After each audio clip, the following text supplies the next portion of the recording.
তোমাকে কে যাইতে বলছো এই ছেলের কাছে? তুমি একজন মুসলিম ঘরের মেয়ে, তোমার ইজ্জতের দাম নাই, তোমার সম্মানের দাম নাই, তোমার ইজ্জত আবরুর দাম নাই। তুমি কেমন করে নগ্ন হয়ে বাইরে ঘুরতে পারো? তুমি কেমন করে একটা অমুসলিম ছেলের সাথে প্রেমের সম্পর্ক করতে পারো? কিভাবে তুমি একটা অমুসলিম ছেলের সাথে বেড়ে যেতে পারো? তার সামনে তোমার তোমার পায়জামা কেমন করে খুলতে পারো তুমি? আমার ল্যাঙ্গুয়েজ আপনি রাগ করেন না, আমি খুবই ফেড আপ এদের উপরে। আমার কথাটা এই অংশটুকু যুবক যুবতীরা খুব ভালো করে শুনেন। দিনী বোন যাদের বয়স হায়েজ হয়ে গেছে, যাদের হায়েজ হয়েছে এখান থেকে শুরু করে সবাই, যারা বালেগ হয়েছে আমরা ছেলেরা, সবাই ভালো করে কথাটা শুনেন।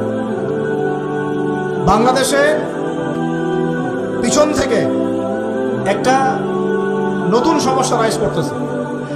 সমস্যাটা হচ্ছে, এমনিতেই আমাদের ছেলে মেয়েদের মধ্যে হারাম সম্পর্ক ছিল।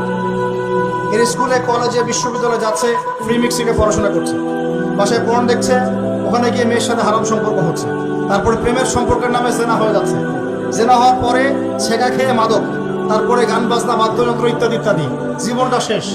এদিকে ওই ব্যভিচারী মেয়েরা কারো কারো ঘরে যাচ্ছে, তারা আমাকে বলতে দেন, ব্যভিচারী মেয়েরা কারো কারো ঘরে যাচ্ছে, ওদেরকে নিয়ে আপনারা আবার সংসার করতেছে।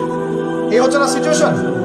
একজনের 5টা গার্লফ্রেন্ড, একজনের 4টা গার্লফ্রেন্ড, আরেকজনের 3টা বয়ফ্রেন্ড, 4টা বয়ফ্রেন্ড, এই ধাপগুলো পার হয়ে হয়ে এরা সংসারের জীবনে আসতেছে। যখন বয়স হয়ে যাচ্ছে 25-30, সমস্যা কিন্তু এটা ম্যাক্সিমাম সবার ক্ষেত্রে হচ্ছে বলবো না, অনেক একটা বড় অংশ এই সমস্যা ফেস করতেছে।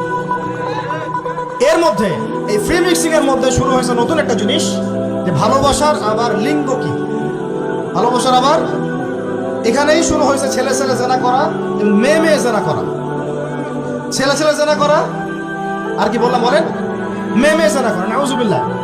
এটা কওমে লূত, এর শাস্তি আসবে যদি আমরা তওবা করে ফিরে না আসি।